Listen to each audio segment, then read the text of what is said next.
Hey everyone, I'm Aditi Bhosale Walunj, co-founder of Repos Energy, a Pune-based on-demand fuel delivery startup. So we started our journey in 2017 and today we mark our presence in more than 300 Indian cities with 2,000 mobile petrol pumps, and we've delivered 13 crore liters of fuel on our app so far.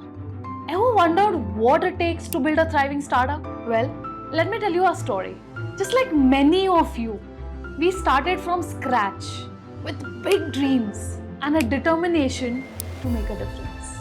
And the reality is that 95% of startups fail due to lack of mentorship and guidance.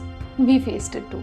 What can drastically change the course of your entrepreneurial journey is guidance and mentorship from someone who has already done it before. And therefore, we've collaborated with startup Pedia to conduct a workshop on how to start a startup from scratch.